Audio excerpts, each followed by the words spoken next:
name is Megan Dang, and this is my Architecture 170B final project, Decolonize the Canon. The architect I chose to research is Oscar Niemeyer, a Brazilian architect who began his career as a modernist architect.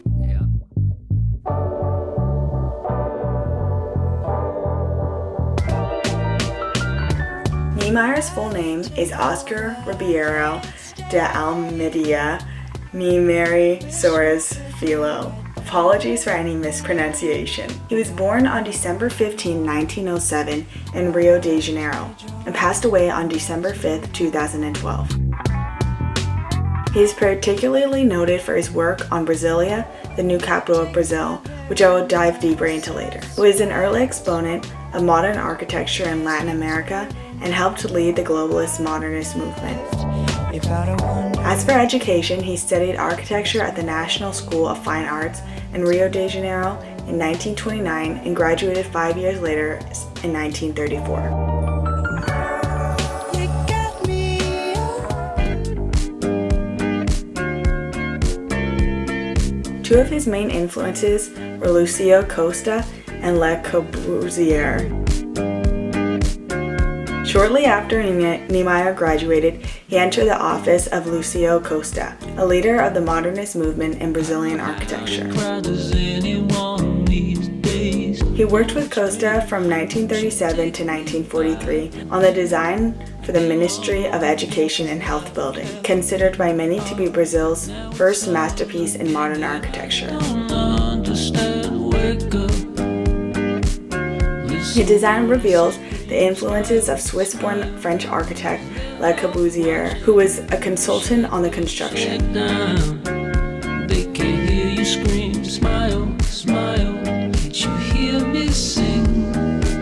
Niemeyer also worked with Costa on the plans for the Brazilian Pavilion at the New York World's Fair of 1939 to 1940.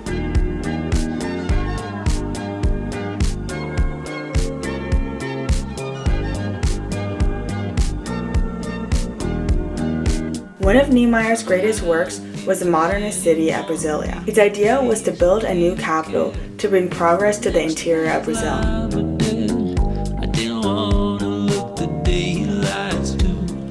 Over a short 5-year span in the mid-20th century, Brasilia was built from nothing. Niemeyer's vision included designing Brasilia to be the opposite of the old coastal capital, Rio de Janeiro.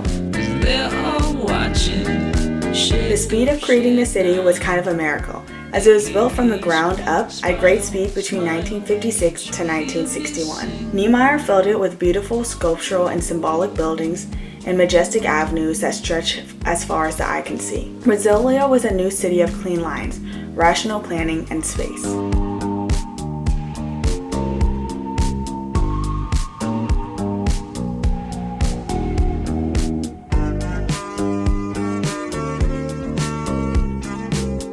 Another important project associated to Niemeyer that is critical to study is the Cathedral of Brasilia. Niemeyer made a statement with the powerful expression and unique form of the cathedral, which actually led to acceptance of the Pulitzer Prize in 1988. For this design, he incorporated crown-like structures that appear pinned to the ground. His approach with this cathedral was to reject the cube shapes favored by his modernist predecessors. In doing so, he was able to build this monumental building by curving concrete and glass structures, which almost defy description.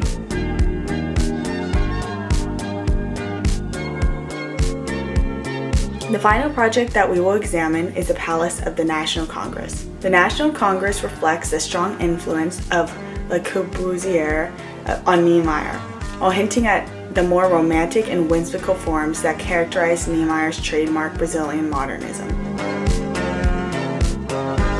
Niemeyer enjoyed a virtual carte blanche over the artistic decisions making in the creation of the city's major monuments. The design choice by Niemeyer led to the National Congress becoming the most prominent and the most symbolic of Brasilia as a seat of the national government.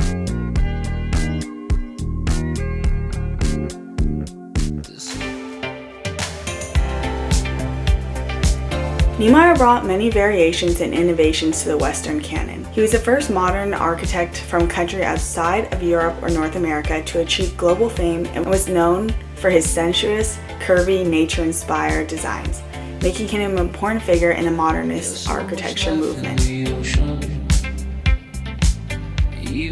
Niemeyer's deep love of curves and organic shapes offered a jaunty alternative to the geometric severity of the international style, a monotonous and repetitive architecture.